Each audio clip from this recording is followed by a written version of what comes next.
Mais alors qu'est-ce que tu as? J'ai terreur. Mais ça ne se dit pas, j'ai terreur. Tu as peur, quoi. Pas du tout. Mais quelle différence y a-t-il pour toi entre la peur et la terreur? La peur, c'est quand on a chaud. La terreur, c'est quand on a froid. Essaie de lire, puisque tu n'arrives pas à fermer l'œil. Puis dans 1 heure ou 2, tu arriveras bien à dormir. J'ai un œil qui voudrait lire et l'autre qui a sommeil. Tu es complètement... Tu es... Enfin, je ne sais pas ce que tu es, mais... Tu es quelque chose complètement. D'ailleurs, maintenant, j'ai peur aussi. Mais de quoi? De mourir? Non, justement. J'ai peur de ne pas mourir. Ça, vraiment, c'est la première fois que j'entends une chose pareille.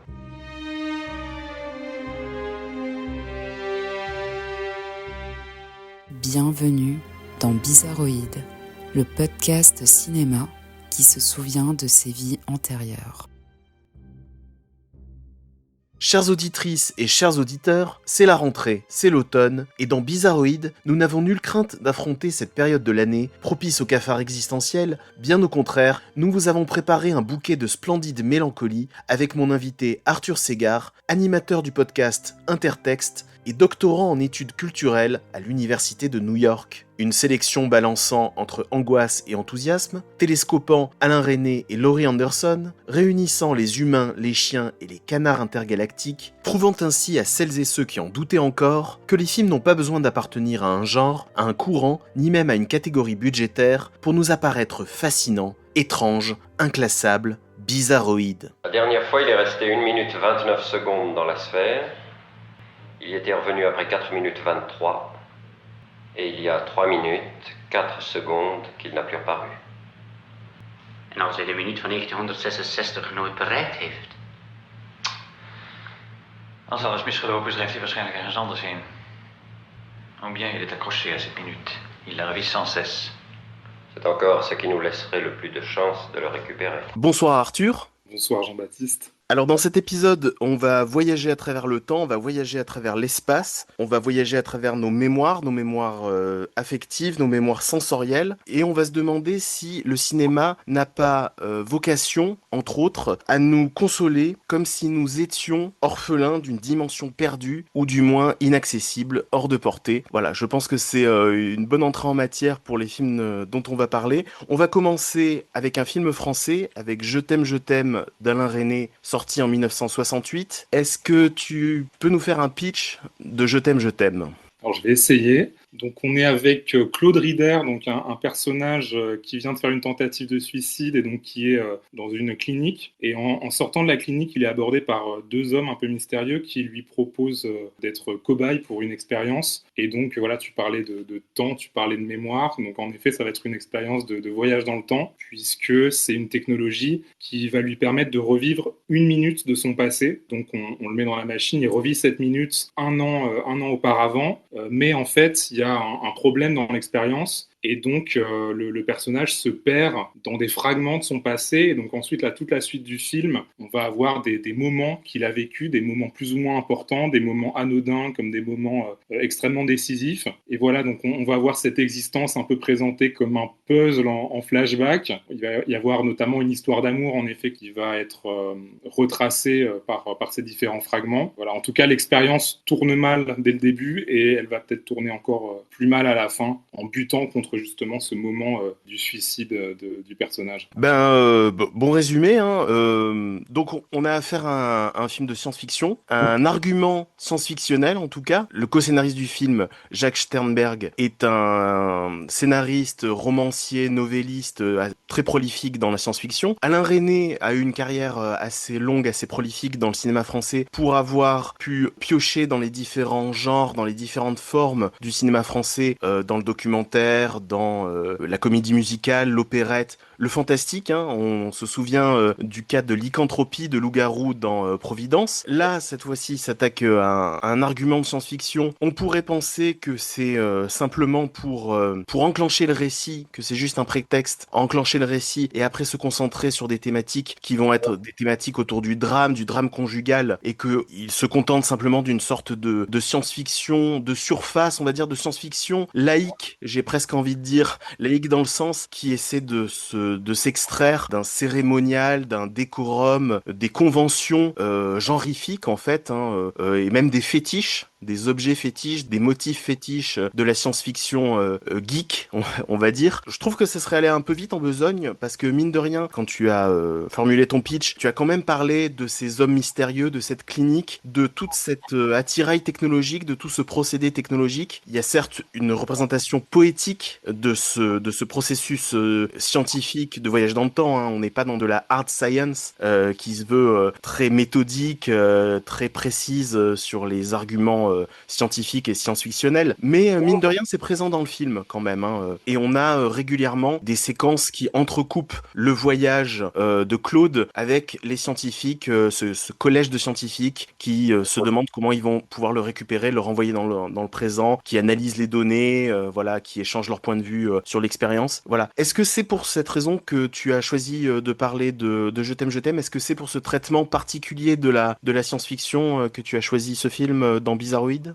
Alors, en tout cas, là, dans ton analyse, ton commentaire, tu as touché beaucoup de points qui, à mon avis, font que ce film est particulièrement fascinant. Alors, en effet, c'est le seul film de science-fiction d'Alain Resnais, qui est quelqu'un qui était fasciné par la science-fiction, mais du coup, il n'y a que ce film-là qui a été un échec relatif qui relève de ce genre de la science-fiction. En effet, c'est une science-fiction qui, par certains aspects, parle du quotidien, et ça, je pense que c'est beaucoup l'apport de Jacques Sternberg. Je connais assez mal son œuvre, mais il me semble que sur les thématiques, notamment du travail, de l'absurdité, du travail salarié, donc que ressent très fortement le personnage principal, c'est quelque chose qu'il travaille beaucoup, et il a mis beaucoup de lui-même dans ce personnage. Alors, en effet, c'est assez intéressant de voir le traitement de cette machine qui ressemble davantage à quelque chose d'un peu organique. On peut penser un peu à Cronenberg par certains aspects, une espèce de grosse citrouille de chair, une espèce de foie dans lequel le personnage... Un foie, un cœur,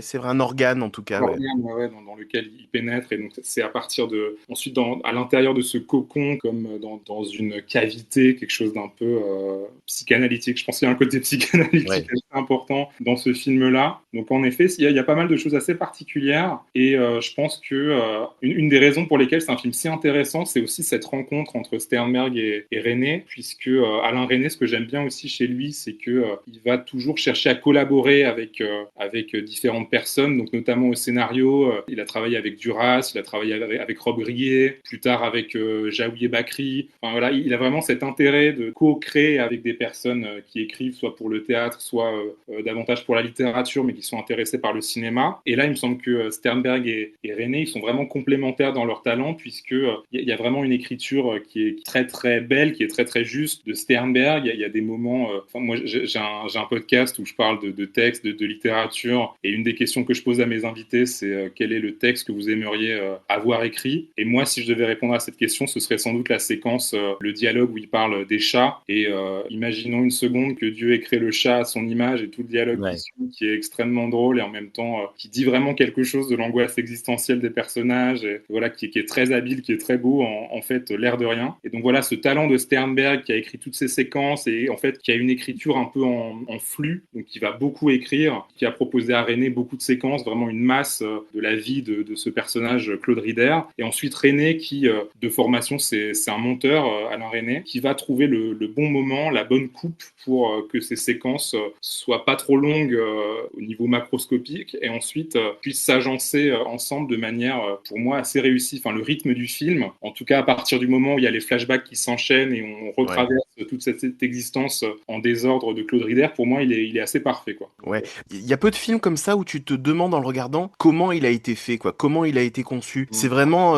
assez impressionnant, parce que il est censé faire des sauts d'1 minute dans le temps. C'est rare que les séquences durent 1 minute entière. On est plutôt sur du 30-40 secondes, hein. Donc ça fait une somme de séquences à la fin pour le film qui est absolument monstrueuse. Et tu te demandes comment il a réussi à construire son découpage. Souvent sur un mur, on étale toutes les séquences les unes après les autres pour voir ensuite comment ça va s'agencer au montage. Là, vraiment, c'est assez étonnant. Il y a une masse de travail. Je sais pas le temps que ça a pris au tournage. Je sais pas le temps que ça a pris à l'écriture des scènes. Je sais pas s'il a tourné plein de séquences de 2-3 minutes avec une sorte d'improvisation, avec un peu, comme tu le disais, une sorte d'écriture, de dialogue un peu au fil de l'eau, et qu'il en a gardé que les 30 ou les 40 secondes les plus efficaces, c'est assez étonnant. On se demande vraiment comment le film a réussi à trouver son entièreté et à trouver sa logique et comment il s'y est retrouvé, même si c'est une forme narrative assez décousue, hein. On fait des sauts dans le temps, on revient, on repart, voilà. Le personnage lui-même étant perdu, nous aussi, on doit assembler les éléments les uns après les autres pour comprendre la relation qu'il a eue avec sa compagne, qui était une espèce de mélancolique, voilà, pathologique en fait. Il y a aussi un élément que j'ai pas dit, mais qui est en fait morte, et il y a un peu un doute sur est-ce qu'il l'a tuée, Exactement. est-ce que c'était un accident, est-ce que c'était un suicide, et donc ça tourne un peu autour de cette mort de Catherine également. Voilà, Catherine. En fait, ça fait beaucoup d'informations à traiter pour le réalisateur, à replacer dans le film, et à toi, ensuite, spectateur, à digérer, quoi. C'est vraiment un film qui a une masse d'informations, étant donné qu'il y a plein de séquences, il y a plein d'informations dans chaque séquence, qui est assez monstrueuse, quoi. C'est un peu un film monstre. C'est un peu une créature qui échappe au contrôle des scientifiques. On a un peu la même impression, en fait, que Alain Resnais, comme tu disais, qui est monteur de formation. C'est avant tout une expérience de montage, hein, ce film, et qu'il a laissé s'échapper sa créature, quoi. Et donc ça crée quelque chose de très intéressant, et je trouve qu'il est très moderne encore aujourd'hui. C'est aussi un film qui est assez étonnant parce qu'il a très peu vieilli. Je sais pas si toi tu le ressens aussi comme ça ou si tu y vois le charme des années 60.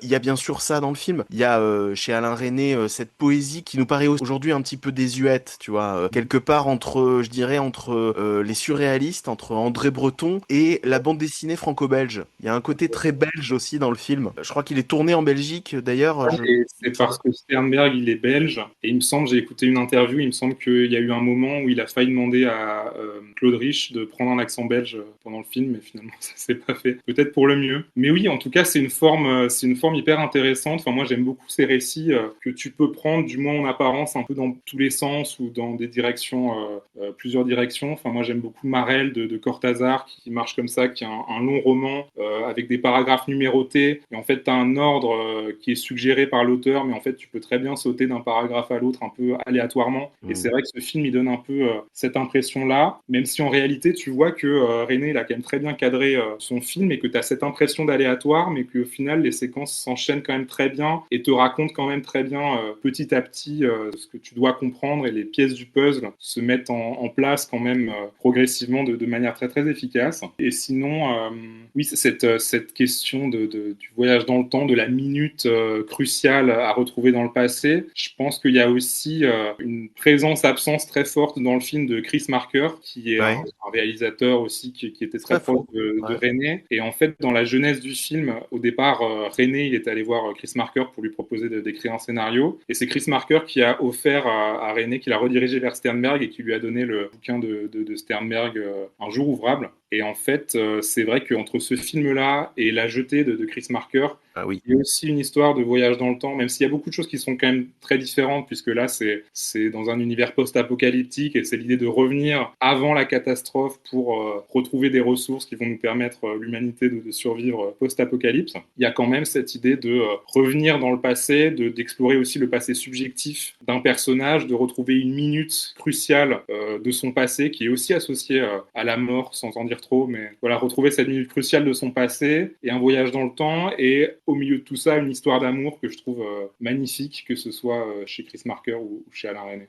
Oui, c'est vrai qu'il y a un peu le fantôme de Chris Marker qui plane sur le film, c'est vrai que je suis d'accord, même si c'est, comme tu dis, une ambiance très différente parce que c'est des cinémas différents. La Jetée, ça nous marque aussi par ces images qui sont très, comment dire, avec le noir et blanc très contrasté, voilà, un côté un petit peu plus rugueux, là où on est dans une forme un peu plus proche du quotidien, avec ce décalage poétique qu'on connaît chez Alain Resnais. Mais pour en revenir à ce que je disais sur le fait que le film a pas beaucoup vieilli. Je n'ai pas répondu là-dessus, mais oui, je trouve qu'en effet, c'est complètement moderne comme film. Et peut-être justement parce qu'à l'époque, il était un peu à rebours de la mode, puisque c'est un film qui a été fait en 68, et en fait, qui devait être présenté au Festival de Cannes 68, mais qui n'a pas eu lieu. Qui n'a pas eu lieu. Il y a eu mai 68.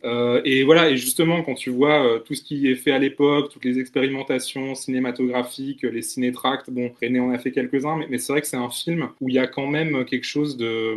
Ouais, en effet, peut-être cette écriture un peu dandy, cet individualisme par définition tension puisque tu restes autour de ce personnage-là. Le jeu aussi de Claude Rich, enfin moi j'adore Claude Rich. Ouais. Il y a peu de films où c'est le personnage principal et voilà, mais qui a un jeu aussi un peu jeune bourgeois que je trouve extrêmement séduisant, mais en effet qui est peut-être un peu à rebours des préoccupations qui étaient celles du cinéma et de la société en 68. Du coup, je trouve qu'aujourd'hui, c'est un film qui a très bien voyagé dans le temps, qu'on peut retrouver aujourd'hui comme absolument moderne.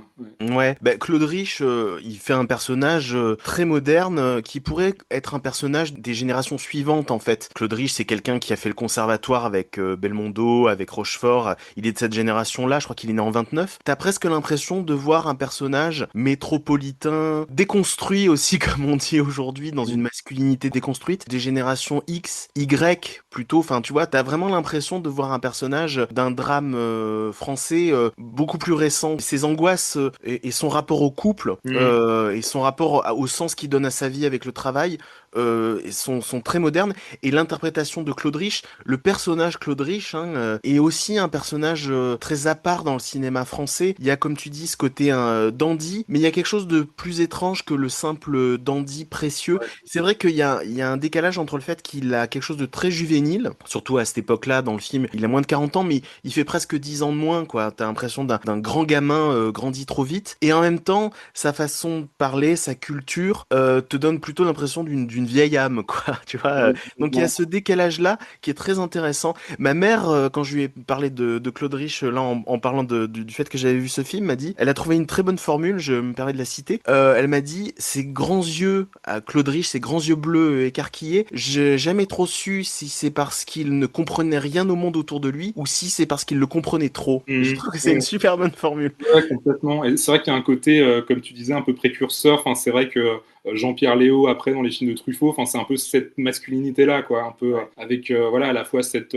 espèce d'orgueil, ce côté métropolitain, mais à la fois cette fragilité, quand même, cette angoisse très, très forte. Oui, oui, complètement. Ça fait que le film vieillit très bien, en tout cas, nous paraît très moderne. Et aussi parce que tu parlais de La Jetée et de ce film-là, mine de rien, ils sont précurseurs de toute une école de la science-fiction et du cinéma de genre. Cette science-fiction mélancolique, romantique, une science-fiction qui va pas directement parler des effets de la science, de la thématique autour des dangers de la science, mais davantage de l'histoire personnelle d'un héros pris dans ce processus. Tu vois, ça fait penser à Ouvre les yeux d'Alejandro Amenábar, ça fait penser à Eternal Sunshine of the Spotless Mind de Michel Gondry, bien évidemment. J'ai découvert des films récemment dans les festivals que j'ai fréquentés ces dernières années. Il y a un réalisateur qui s'appelle Junta Yamaguchi qui a fait 2 films de boucles temporelles avec des boucles temporelles très courtes. Je sais pas si t'as entendu parler de ces films. Behind the Infinite 2 Minutes, donc 2 minutes. Il y en a un autre, je sais plus si les boucles temporelles durent également 2 minutes, qui est en boucle, qui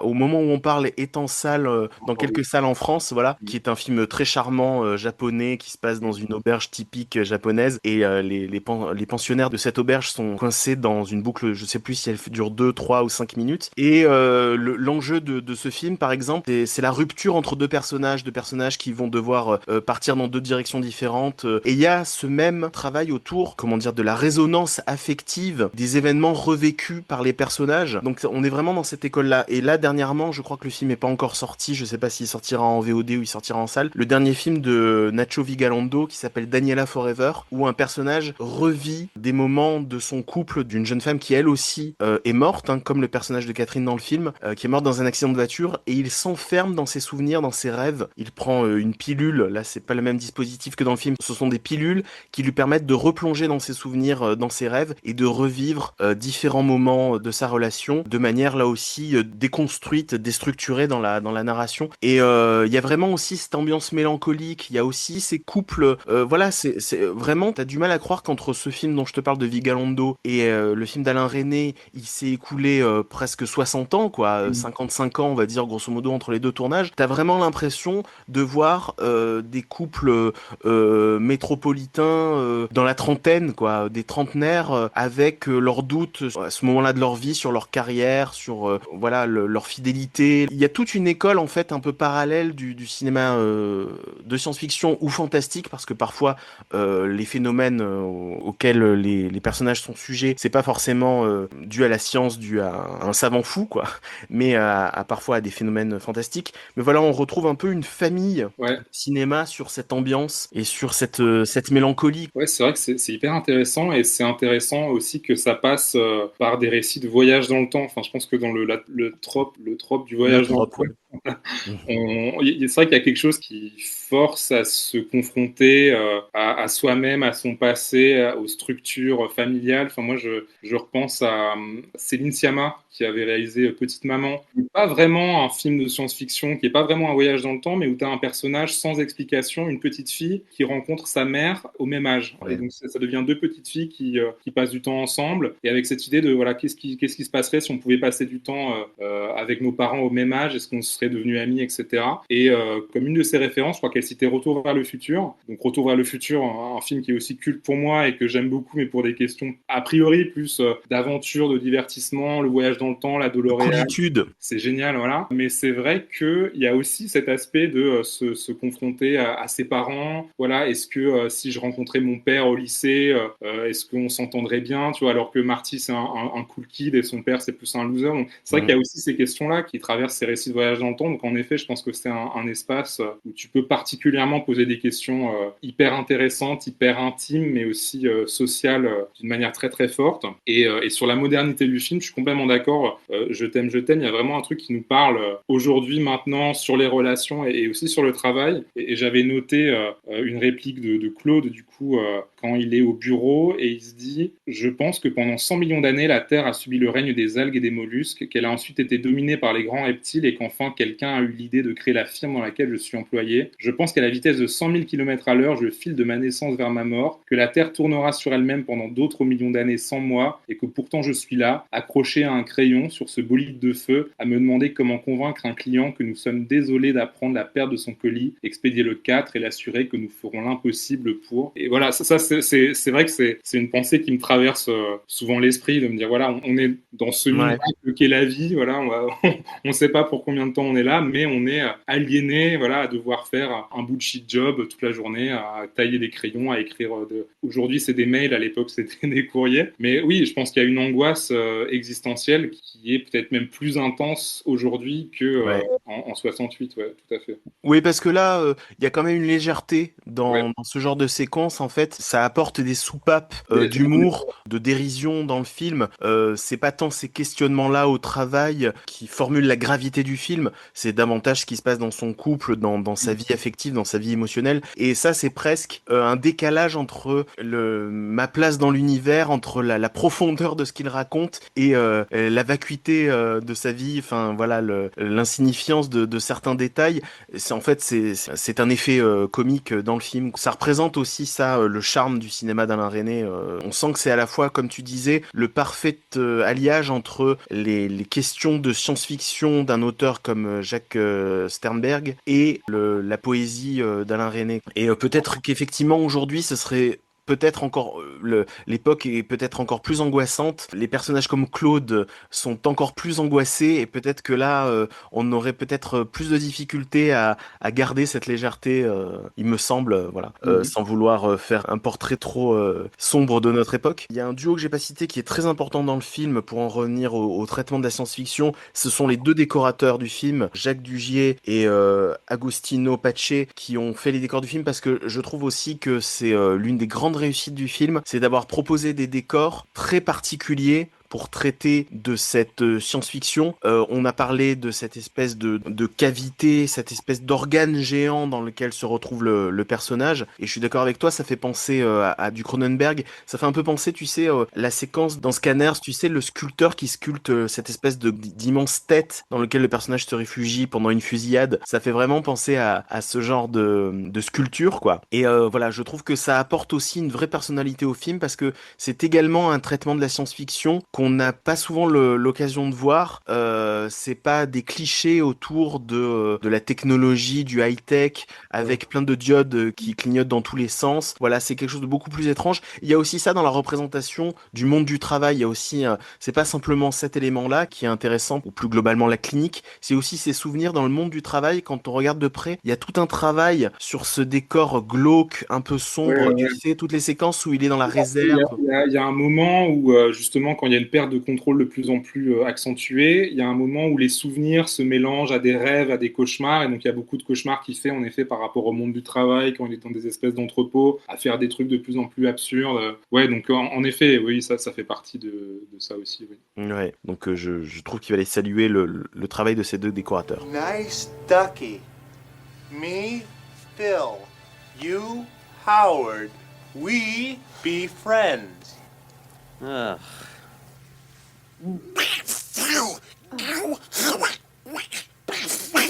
Undoubtedly, one of Earth's greatest minds here. Oh! Hey, Phil, don't talk to him like that. He's just as smart as you are. Oh, now I'm really depressed. Highly intelligent. Perhaps even... Wait, that's it. We're about to see if subject has any abilities we don't have here on Earth. Any, shall we say, superpowers. On va passer à Howard the Duck, Howard, une nouvelle race de héros, en français, sorti en 1986 et réalisé par Willard Huyck. Est-ce que tu peux nous faire un pitch de Howard the Duck? On est dans une autre ambiance que Alain Resnais, là. C'est une autre ambiance. Alors, Howard, donc, c'est un canard qui vit dans une dimension où tout le monde est un canard. Et en fait, pour une raison inconnue, il est transporté de son canapé, enfin son fauteuil dans son salon où il est tranquillement installé. Et il y a un rayon cosmique qui le transporte à travers l'univers jusque sur Terre. Et là, il comprend pas ce qui se passe sur Terre parce que, en plus, il atterrit dans un endroit qui est complètement grimy, une banlieue de Denver, il me semble. Ouais. Où voilà, il y a des voyous. Des loupards. Des années 80, des loupards. Vraiment, on peut dire des loupards.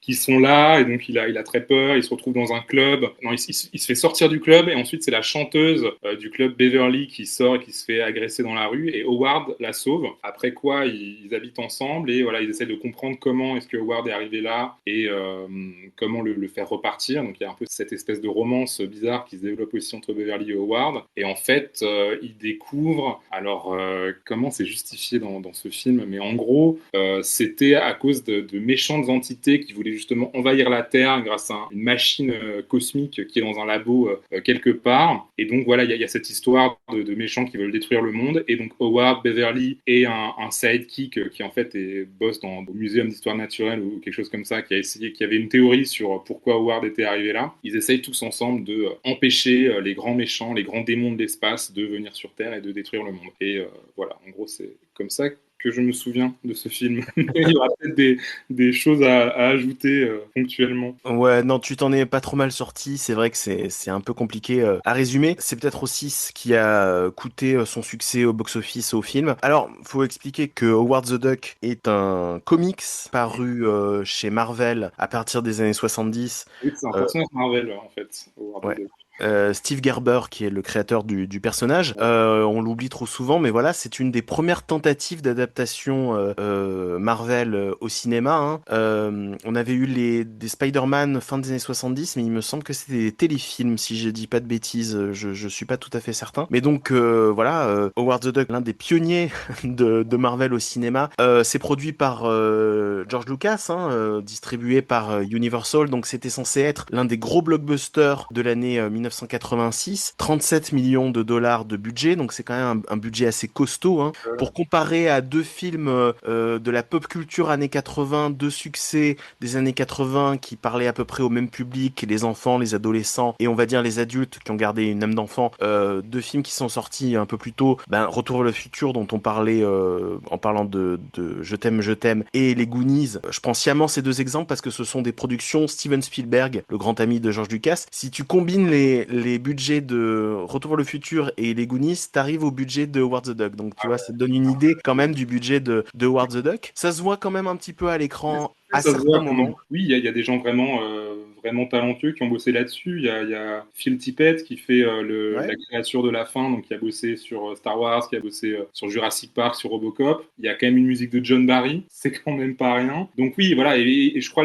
la technologie de certains effets spéciaux qui sont un peu pionniers pour ensuite d'autres productions plus tardives, Matrix, etc. Donc oui, en effet, il y a quand même un budget, même si voilà, c'est clairement un accident industriel, Howard the Duck, mais c'est aussi pour ça que j'aime bien ce film. Ouais, pourquoi tu l'as choisi exactement ce film? J'ai été très surpris que tu choisisses ce film. Alors pourquoi je l'ai choisi?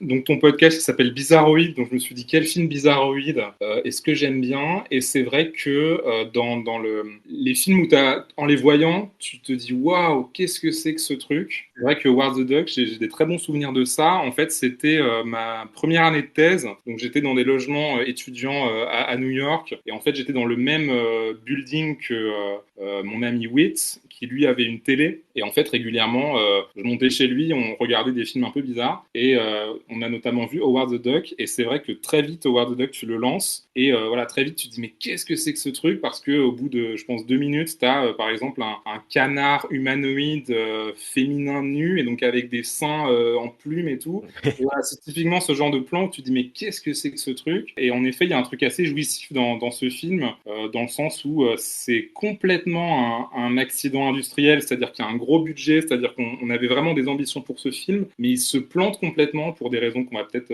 discuter, et c'est ça que j'aime bien aussi, c'est vraiment une perte de contrôle totale, et je pense qu'on n'aurait plus sous la même forme, ou pas au même niveau, dans le cinéma mainstream actuel, et donc c'est pour ça que j'ai une affection quand même assez forte pour Howard le canard. Ouais, pourtant il y a vraiment plein d'ingrédients qui sont typiquement années 80 pour la formule du film, c'est-à-dire que ce que tu as essayé les éléments que tu as essayé de rassembler autour de cette menace, de cet antagoniste extradimensionnel ou extraterrestre, ça arrive très tard dans le film, hein. On est sur un film qui dure 1h50 grosso modo, et on est quasiment à la moitié du film quand on se dit mais au fait il lui arrive quoi, il est là pourquoi ce héros?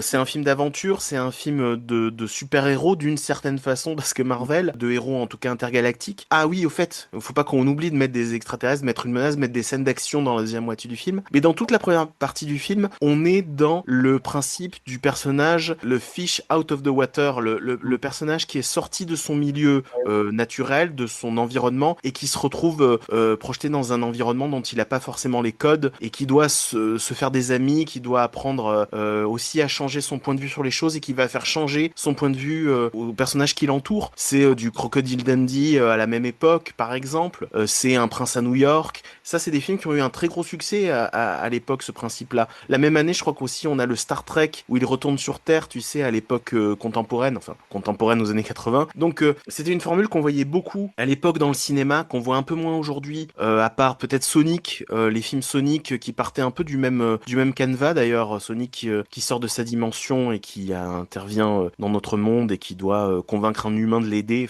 Voilà, c'était une formule qui fonctionnait. Il y a un côté suburban fantasy, comme on disait aussi à l'époque, c'est-à-dire un événement merveilleux, un événement extraordinaire et un événement à la fois de science-fiction, de fantastique, de fantasy, qui intervient dans le voisinage, dans un décor quotidien des jeunes Américains qui sont le public cible de ce genre de film. Donc il y a l'idée il y a un extraterrestre qui va fouiller dans mon frigo, il y a un extraterrestre à qui je vais apprendre à faire du vélo, il y a je pense bien sûr à E.T., à des choses comme ça. T'as aussi les maîtres de l'univers. Enfin, je vais arrêter peut-être de citer plein de trucs de l'époque. Il y a ce côté-là dans les maîtres de l'univers qui pour moi aussi est un gros plantage de l'époque très intéressant, qui a pas eu le même budget, parce que le problème des maîtres de l'univers, c'est justement qu'il a pas eu le budget escompté, et le côté suburban fantasy, c'est presque du cache-misère parce qu'on peut pas montrer de grandes scènes intergalactiques. Voilà, donc on a ce côté décalage entre des éléments de science-fiction et un côté très quotidien, très familier pour le public. Un contexte, un décor qui est le décor d'une comédie américaine, tout simplement, comme je dis, avec des personnages qui intervertissent leur rôle, des personnages qui dévoilent une facette qu'on ne pensait pas, parce qu'on avait un stéréotype sur tel personnage, un personnage afro-américain, un personnage de femme à la place d'un personnage d'homme, un personnage qui a tel ou tel code. Bon, là, cette fois-ci, c'est un canard humanoïde, et le décalage, il est déjà là, en fait, dès le début de l'argument du film. C'est-à-dire que tu te dis, ok, c'est un canard humanoïde. Il vient d'une planète où tout est canard. Dans son porte-monnaie, il y a des billets canards, quoi. Il y a des dollars canards. Il a trouvé un boulot dans une agence de pub, si je dis pas de bêtises, donc il est directeur artistique d'une agence de pub de canards pour des trucs de canards, etc. Beaucoup de blagues sur le fait que c'est la même chose mais en canard. Il y en a vraiment beaucoup. Voilà. beaucoup. Ouais. Et donc, du coup, là, tu te dis, au bout d'un moment, tu dis, du coup, ça va où cette histoire? En fait, vous voulez en venir où, finalement, dans cette histoire de canard humanoïde, finalement? Pourquoi vous avez choisi que ce soit un canard? Hormis le décalage d'avoir cet acteur, Ed Gale, qui est un acteur de petite taille, dans un costume de canard, mais de canard avec donc un costume humain, des costumes 3 pièces ou des polos et des jeans et des baskets. Tu te dis, oui, et donc ensuite, ça va nous amener à quoi? Ça va nous faire réfléchir sur quoi? Ça va nous ouvrir des horizons sur quel problème d'intégration, sur quel problème de discrimination, sur quel problème enfin, je sais pas, sur l'amitié qu'il va entretenir avec cette humaine. Tu sais pas trop où ça va, et je pense que c'est d'abord ça qui déstabilise le public, parce que finalement, c'est un canard. Après tout, on a eu des personnages plus improbables que ça, et E.T. l'extraterrestre a pas une forme moins improbable que celle de Howard the Duck, quoi. Hein, se déplace même de manière plus difficile, tu vois. Donc tu pourrais presque te dire que il est moins cinégénique que Leo Ward. Simplement, là, il y a vraiment pendant les 3 premiers quarts d'heure du film, tu dis mais où est-ce que ça va? Et ensuite, ça enchaîne sur le côté ah oui, il faut pas oublier qu'on fait quand même un film d'aventure, on fait quand même un film d'action, on fait quand même un film où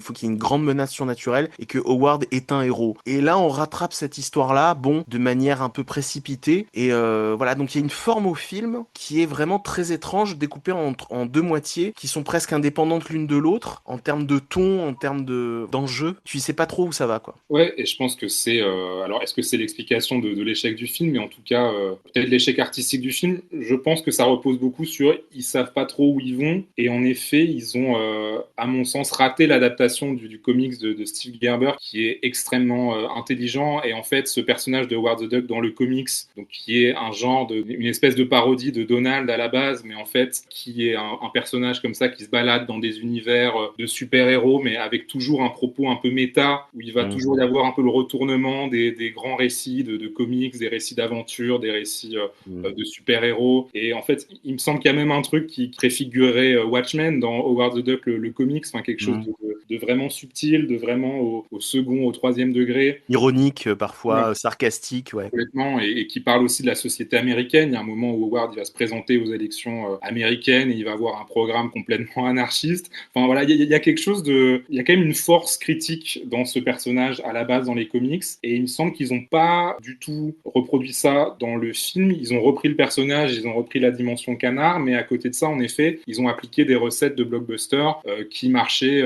Je pense qu'ils ont pris le manuel du blockbuster. Donc là, il y a le personnage, il est déstabilisé, il rencontre son love interest, il y a un sidekick, il y a le grand méchant qui est caractérisé une première fois. Ensuite, on découvre qu'il va détruire le monde. Il faut le contrer. Donc, ils sont en difficulté. Ensuite, ils vont dépasser la difficulté, etc. Et donc, en fait, on reproduit un récit ultra linéaire, là où l'intérêt de Howard the Duck, le personnage, c'était justement de complètement déconstruire et faire exploser ce genre de récit automatique. Donc, ça, c'est un petit peu dommage. Et je pense qu'en effet, il y a aussi le problème mais en fait, ce film, il est censé s'adresser à qui? Qui est censé vraiment regarder ce film? Parce qu'en effet, E.T., c'est un super film pour les enfants. C'est génial. Tout le monde est émerveillé, mais là, Howard the Duck, il y a à la fois un côté très cartoonesque du personnage, bon, qui est du coup un canard, voilà, avec certains gags, t'as l'impression que pour le coup, ils sont vraiment faits pour des enfants, et des enfants, en tout cas, des gags un peu débiles, du sidekick, par exemple, qui va faire des grimaces, des onomatopées,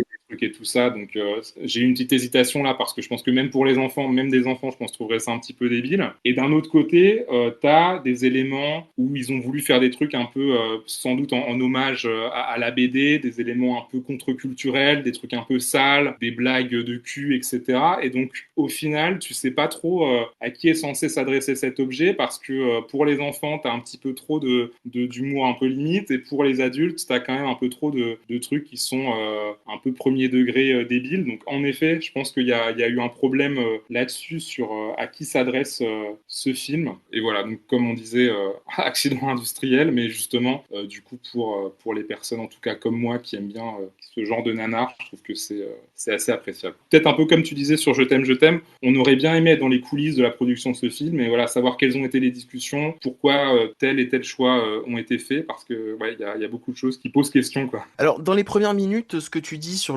le décalage du personnage sur son côté un petit peu distancié, sarcastique, on le sent un petit peu, on se dit ah ok, on est dans ce genre de film, il a ce côté un peu râleur, et il y a tout ce décalage avec effectivement des références culturelles qui sont un peu détournées. Il y a même un moment où on cite Superman, tu sais, c'est un oiseau, c'est un avion, tu vois. Tu te dis ok, on va être dans cette espèce de grand bouillon de culture dans lequel Howard the Duck va à la fois plaisanter, détourner les choses, mais sans trop de méchanceté non plus, sans trop de causticité, mais ça va faire un divertissement assez plaisant. Ou si c'est pas un divertissement assez plaisant, la formule va complètement échapper au producteur, et le réalisateur, les scénaristes et l'équipe de direction artistique, comme tu dis, t'as cité Phil Tippett, il y a Joe Johnson aussi qui travaille aussi sur le film, qui a designé certains éléments du film. Tous ces gens-là vont nous faire quelque chose d'un peu fou, et on aime aussi quand les blockbusters partent en couille, quoi. Hein. Je fais un podcast qui s'appelle Hollywood's Ball sur les blockbusters. On aime les blockbusters quand ils partent en couille. Et là, finalement, c'est pas vraiment le cas. C'est pas que ça se calme, parce qu'il y a quand même des trucs qui sont aberrants, mais comme tu dis, ça reste à hauteur d'enfant, quoi. C'est des blagues potages d'enfants. C'est parfois du burlesque dans l'action, un mélange de comédie et d'action qui est très burlesque, qui reste des plaisirs assez naïfs. Et il y a pas ce côté un petit peu ironique qu'on avait à l'époque, par exemple, chez Gremlins et Gremlins.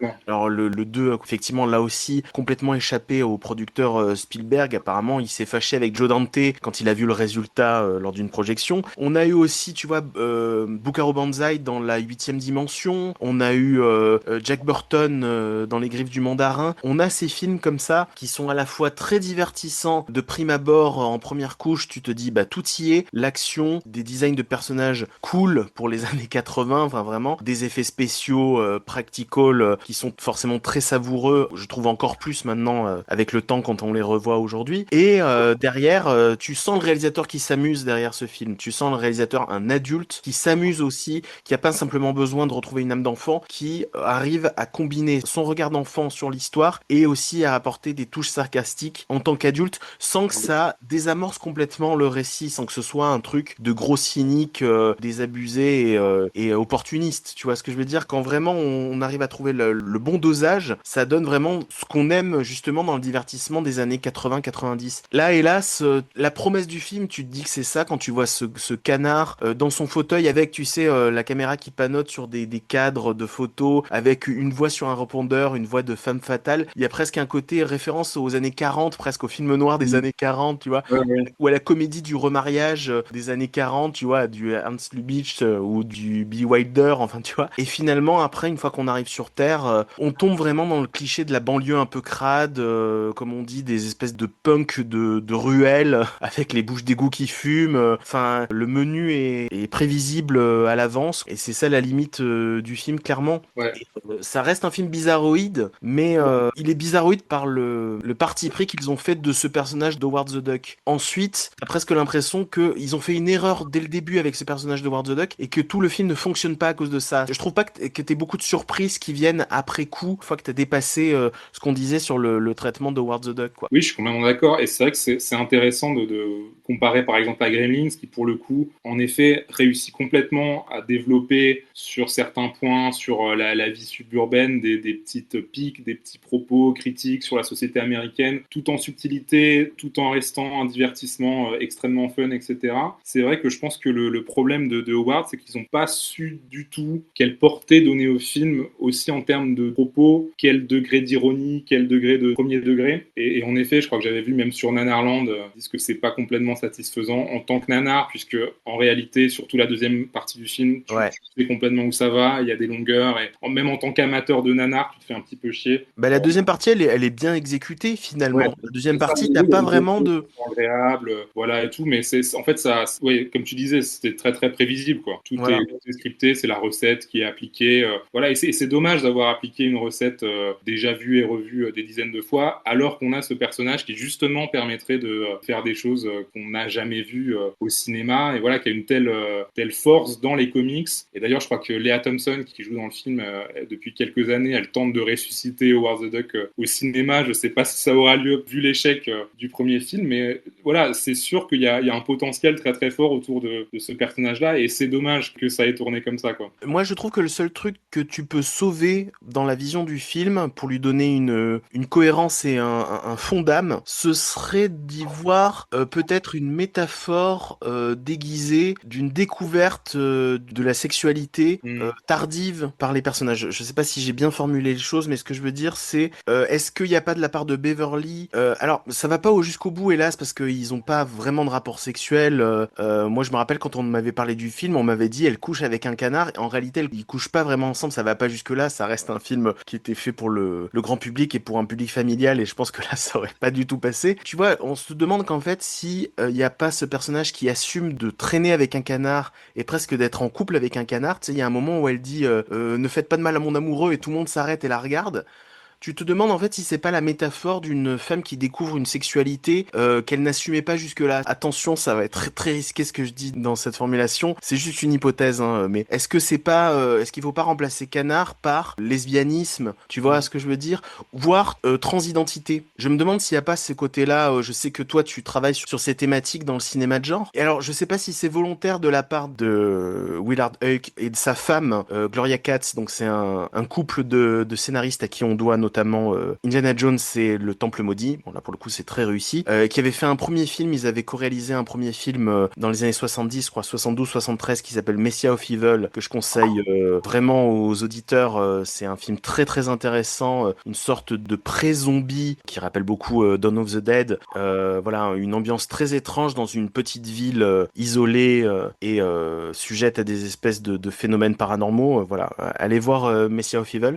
C'est assez étonnant de se dire que ce sont les mêmes scénaristes qui ont fait Messiah of Evil et qui ont fait ce film-là une quinzaine d'années plus tard. Donc pour en revenir, oui, je sais pas si c'est volontaire de leur part, mais tu te demandes à quelques moments si la représentation des identités sexuelles, voire parfois même des organes sexuels, comme tu disais, ce canard qui a des seins, ah tiens, un canard pourrait avoir des seins. À un moment, tu sais, il y a un hachoir qui tombe pas loin de ses testicules et il dit, ah, ça a failli me castrer. Tu te demandes s'il n'y a pas en sous-texte quelque chose autour de assumer une identité sexuelle qui peut faire que les gens se retournent dans un bar sordide du fond des États-Unis. Ça aussi, c'est un trope typique des années 80, la baston dans un bar, tu vois. Il y a toujours un moment, on s'arrête dans un diner paumé de redneck et ça provoque une baston. Et là, c'est voilà, j'assume le couple avec lequel je suis, un canard, un partenaire auquel vous vous attendez pas, l'expression d'une identité, voire d'une identité sexuelle qu'on assume complètement. Est-ce qu'il faut peut-être voir ça pour essayer de sauver le projet Howard the Duck? Voilà, c'est peut-être un petit peu hardi de ma part, mais...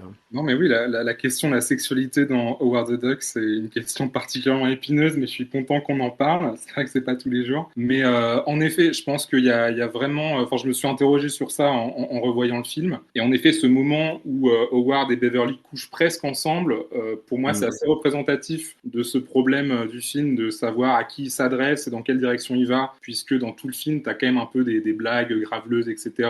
Et là, quand c'est le moment de éventuellement passer à l'acte, Howard, il panique complètement, il dit « Oh non...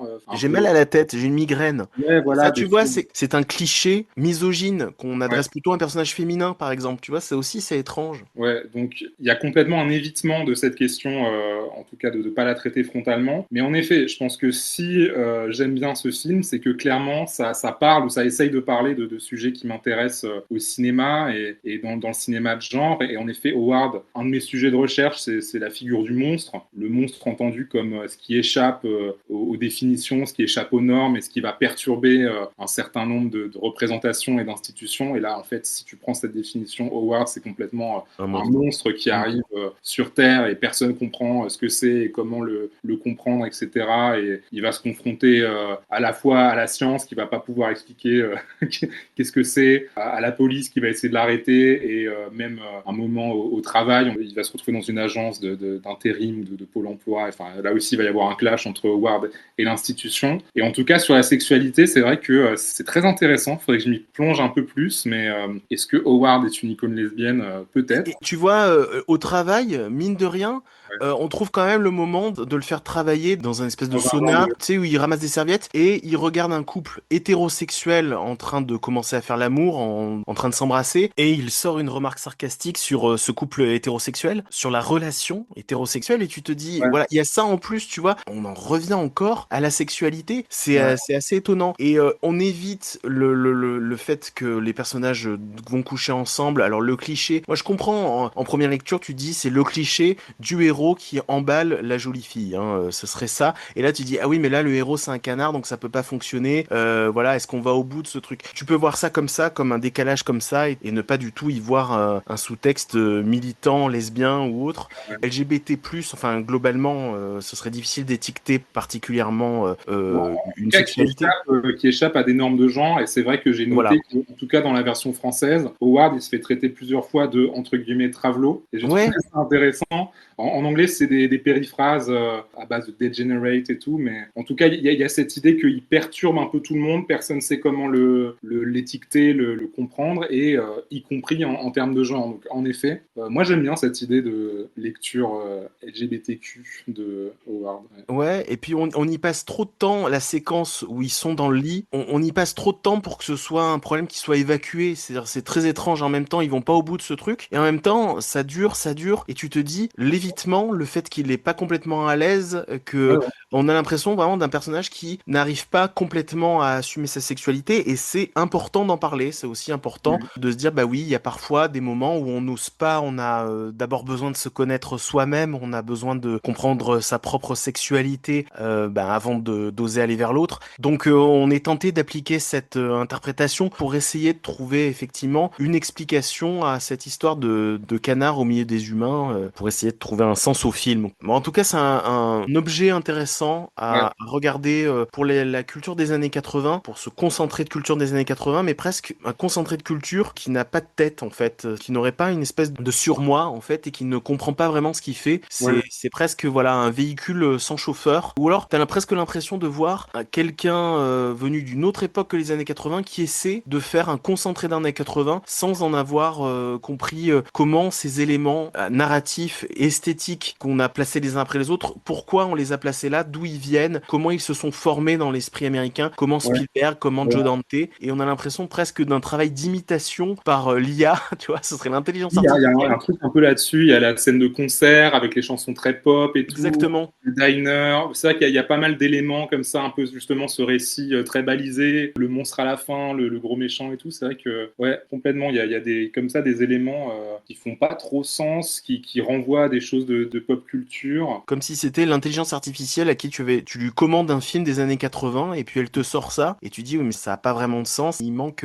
une véritable thématique en fond pour irriguer le récit, quoi. Oui, et pareil, un truc à dire éventuellement, parce que c'est vrai que sur certains aspects ça peut faire penser aussi à Men in Black, sur ce côté de l'extraterrestre qui arrive et qui est un peu pourchassé par tout le monde, et justement cette ambiguïté très américaine sur le mot alien qui veut dire à la fois étranger et extraterrestre, et du coup Howard c'est un peu un étranger illégal qui est un peu poursuivi pour ça aussi, mais c'est vrai que ça va pas du tout aussi loin que dans Men in Black, où Men in Black c'est vraiment l'agence d'immigration qui va réguler tout ça, et il va vraiment y avoir une réflexion autour de ça. Dans Howard c'est pas du tout le cas, mais c'est vrai que c'est un film qui est intéressant parce qu'il y a plein de petits éléments comme ça qui sont intéressants et qu'on a envie d'analyser, voilà, en termes de genre, en termes de voilà, qu'est-ce que ça veut dire cet extraterrestre ici sur Terre qui se confronte à telle et telle institution. Mais oui, je suis d'accord, c'est vrai qu'on a l'impression qu'il n'y a pas de chauffeur dans cette machine cinématographique. One of my favorite paintings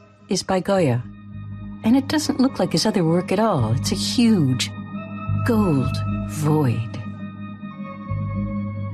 Except at the bottom, there's a little dog, and you see only his head, and he seems to be climbing a steep hill, or maybe swimming by himself in a gold ocean.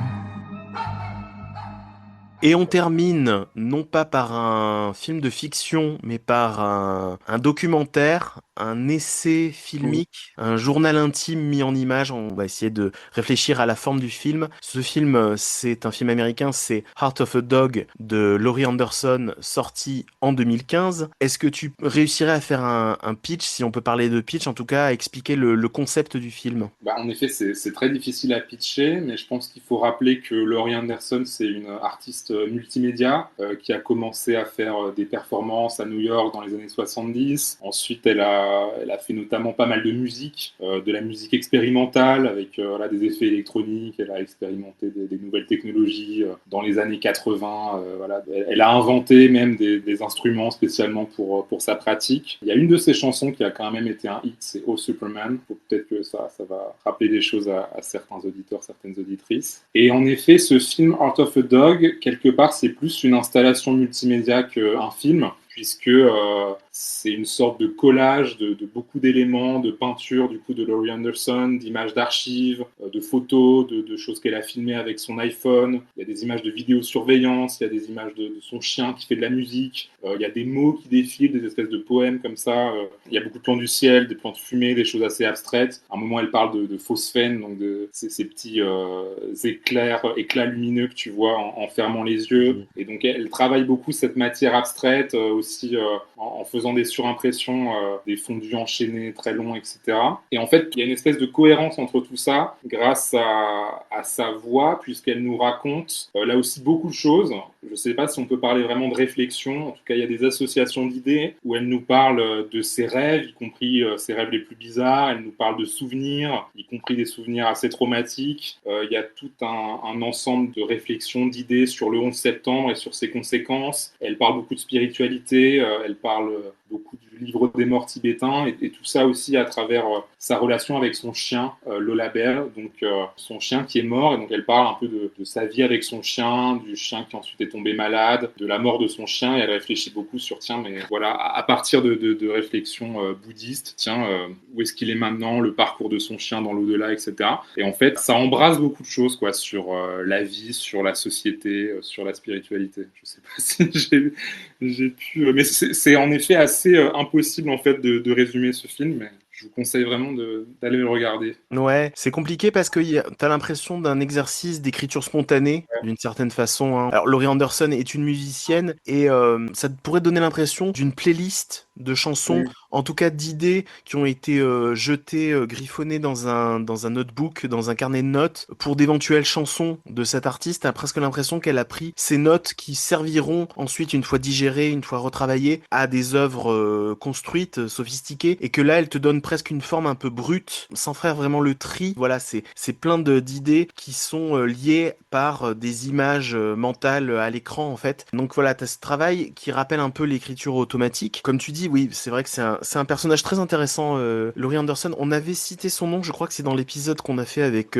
Maxime Lachaud, puisque il avait choisi Liquid Sky, qui est un film qui est sorti en 82. Il m'avait dit, 82, c'est l'année du premier album de Laurie Anderson, Big Science. Voilà, pour situer l'époque et pour situer un personnage comme ça de la scène new-yorkaise, Cold Wave, New Wave, puis ensuite une musique expérimentale, difficile à classer. Et comme tu l'as dit, elle a fait un travail transmédia, en tout cas au-delà de la musique. Alors d'abord, c'est quelqu'un qui a fait une école d'art, hein, qui a appris d'abord la sculpture. Son premier métier, on va dire, son premier savoir-faire, c'est la sculpture. Et ensuite, elle s'est dirigée vers plein de formes d'art différentes. Cette espèce de scène ouverte, on imagine, effervescente et assez galvanisante dans le New York des années 70-80, lui permettait de toucher un peu à différentes formes, à différents arts. Au point qu'elle a fait, par exemple, un CD-ROM en 1994, j'ai noté. Ça donne très envie d'y jouer.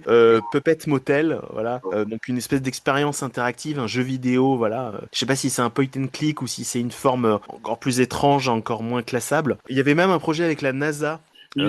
Voilà, The End of the Moon. Donc voilà, c'est vraiment un personnage comme ça qui a plusieurs cordes à son arc, qui joue de plein d'instruments différents. Je crois qu'elle fait tout toute seule, hein, c'est-à-dire les claviers, les violons, c'est assez impressionnant. Et donc là, elle, comme tu dis, elle parle de son chien. En fait, pour parler du monde autour d'elle, il y a vraiment le World Trade Center, l'attentat du World Trade Center qui revient, parce que c'est à peu près le moment où elle a eu son chien, où il a confié ce chien, il me semble, hein. Donc ça va en fait tracer toutes les années 2000, son chien étant décédé en 2011, et elle va aussi parler de son chien, de ce qu'il y avait en fait à hauteur de regard de son chien. Elle essaie de se placer à hauteur de regard de son chien et de parler de l'épicier du quartier, de son voisin, de ses amis new-yorkais, de comment ils ont vécu le traumatisme et après le besoin de se reconstruire après le 11 septembre, et comment un chien, on pense jamais aux chiens, on pense jamais aux animaux, ils passent après les humains, mais comment un chien vit, reçoit les émotions des autres humains et des autres êtres autour de lui, quoi. Il y a aussi des questions autour de l'empathie, elle se questionne autour de est-ce que mon chien avait de l'empathie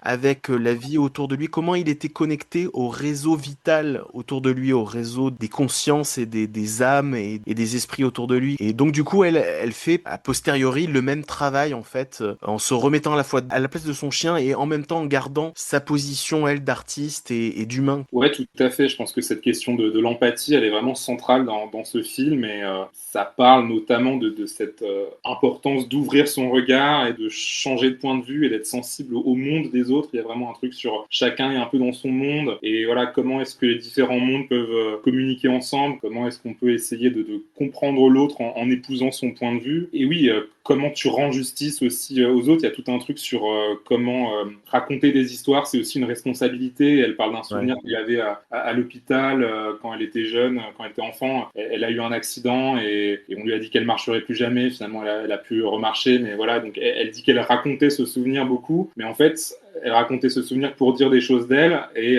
elle faisait abstraction en fait de toute la souffrance aussi de ses autres enfants qui étaient là en même temps. Elle compare ça aux infirmières qui nettoient les draps des enfants qui ont disparu d'une nuit à l'autre. Et voilà, elle met en garde contre le danger de trop nettoyer aussi les histoires, les récits, et sans prendre en compte en fait les autres et le point de vue des autres et la souffrance et les émotions, la vie intérieure aussi de tout ce qui nous entoure, humain et non humain. Ouais, d'oser revenir sur des éléments passés, de pas passer tout de suite à autre chose, de pas balayer un événement par un autre. Voilà, c'est aussi ça la métaphore autour de ce lit d'enfant dont on change les draps et puis un autre patient arrivera et puis on passe à autre chose. Il y a presque un côté hypermnésie en fait dans ce travail. T'as vraiment l'impression de quelqu'un qui est hyper grave, comme on dit, qui note beaucoup de choses, qui se souvient de beaucoup de choses. Peut-être c'est une forme d'hypersensibilité, et ça lui permet aussi, mine de rien, ce travail de détail et cette mémoire qui part un peu dans tous les sens mais qui est finalement reconstruite autour de ce documentaire. Ça lui permet aussi de créer des connexions vraiment inattendues, quoi.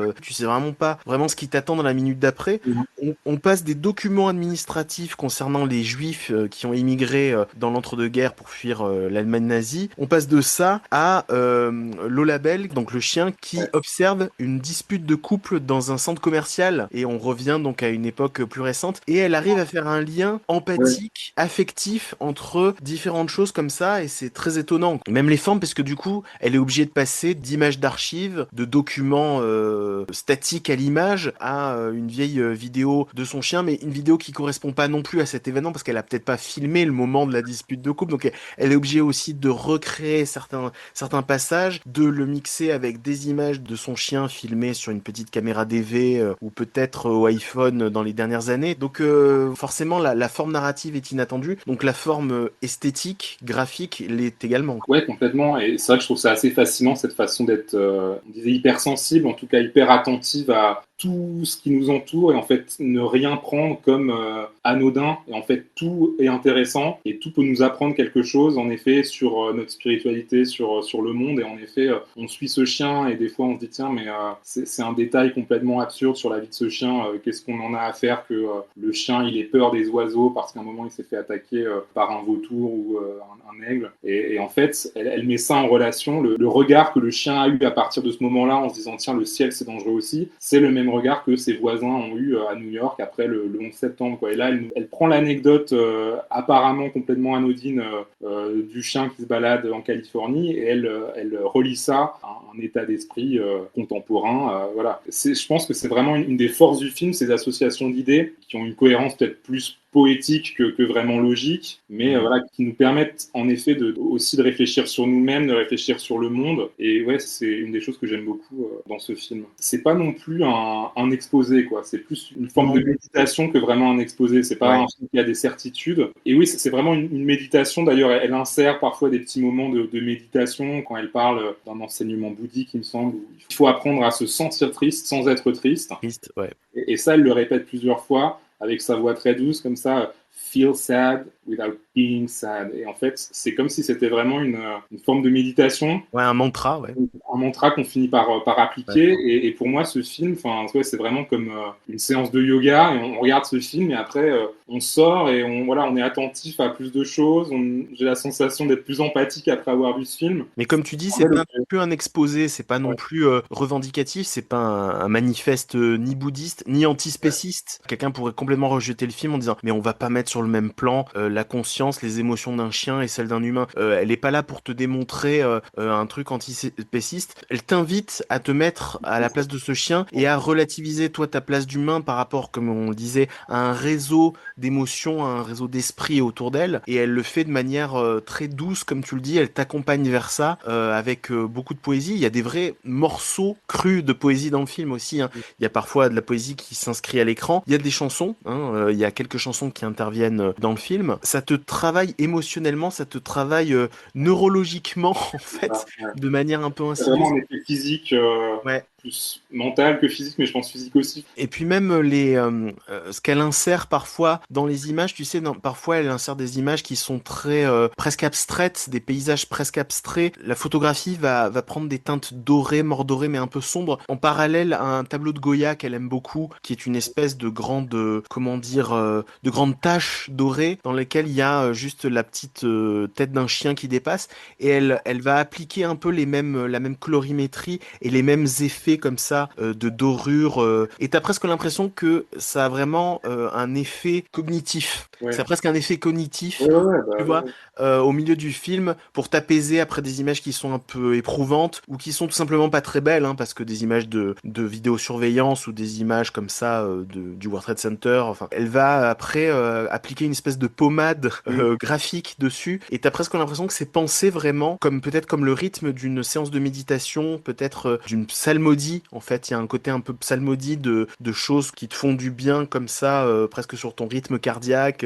Et pourtant, t'as aussi un côté, je dirais pas morbide au film, mais il y a un côté quand même qui peut être un peu angoissant, c'est que tu peux aussi rapprocher ces espèces de pensées, ce flux de pensées qui te donne l'impression de pas être vraiment trié, parce qu'à mon avis, c'est au contraire un travail très construit, et comme on vient de le dire, on va pas se contredire, c'est un travail qui est très construit, et les éléments sont placés à des places stratégiques pour te faire ressentir les émotions le mieux possible, mais ça te donne presque d'abord l'impression d'espèces de connexion neuronale qui arrivent au moment de la mort, en fait. Tu sais, qu'on s'imagine, ce cliché de il a vu sa vie défiler devant ses yeux en avançant vers le tunnel, expérience de mort imminente. Au début, t'as presque cette impression de testament verbal, de pensée, d'image de la part de Laurie Anderson qui revit presque la mort de son chien. Donc il peut y avoir ce côté un peu crépusculaire, macabre de prime abord, mais je pense pas qu'il faut voir les choses de cette façon-là une fois que tu sors du film. Alors en effet, je pense que c'est complètement volontaire, ce côté rythme qui correspond au rythme cardiaque, à la respiration, etc.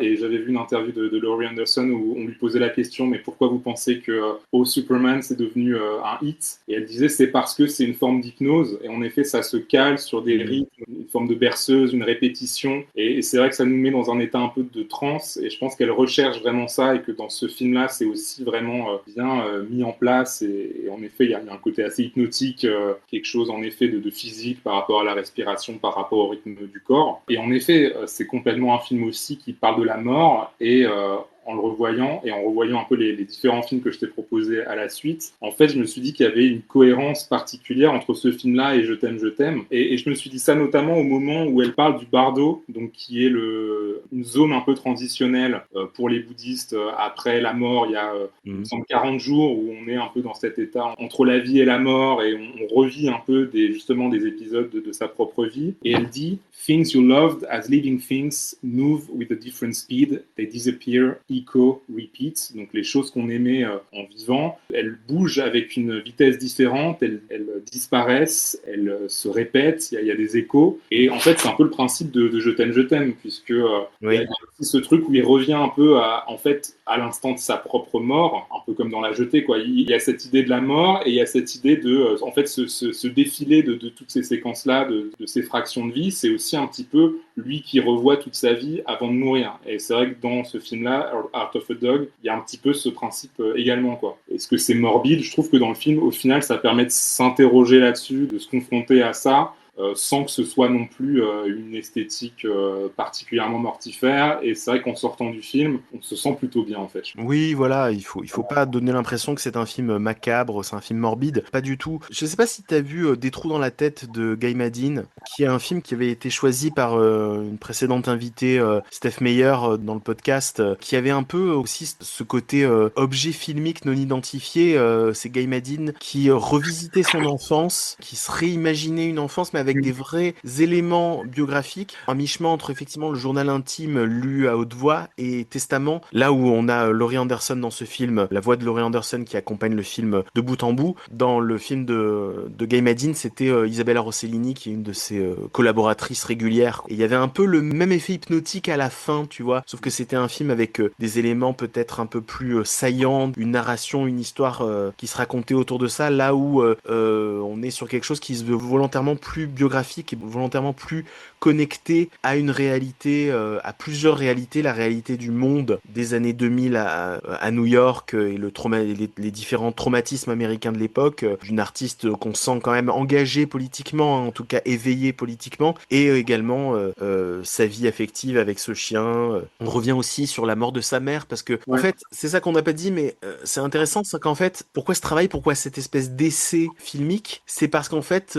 sa mère est morte en laissant une question non résolue à propos des animaux. Elle parlait des animaux dans ses dernières pensées un peu confuses avant de mourir, et Laurie Anderson repense à cette phrase et repense à la mort de son propre chien et essaie de comprendre le message que sa mère a essayé de lui adresser. Donc le film a aussi cette forme, c'est aussi une question posée qui reste en suspens, auquel on essaie d'apporter quelques éléments, mais voilà, qui restera aussi un mystère finalement, une part de mystère à la fin de ce film, comme le mystère de l'existence finalement et le mystère de la mort. Ouais, c'est un film qui est vraiment traversé par des fantômes, donc le chien qui est peut-être en effet l'argument du film, la porte d'entrée, mais en fait qui est presque anecdotique par rapport aux autres êtres à qui elle rend hommage, donc sa mère. À un moment, elle évoque aussi son ami Gordon Matta Clark, qui était un artiste aussi new-yorkais de la même génération, et voilà, qui est mort à la fin des années 70, et à la toute fin du film, avec cette chanson, magnifique chanson du générique de fin, on comprend qu'il y a aussi la présence de Lou Reed, qui était